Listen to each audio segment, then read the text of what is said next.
নমস্কার। ইলিশ মাছ অনেকদিন পরে আসছে। আইতো আগে আইলো কম আইতো আর কি, চিপা চাপা দিয়া কিছু কিছু আইতো।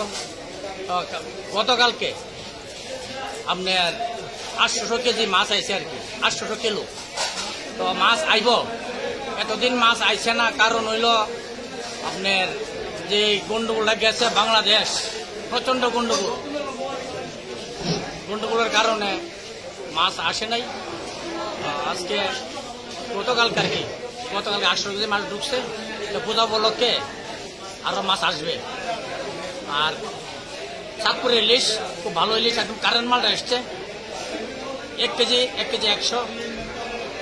রেটটা কিরকম? রেট 1700 টাকা।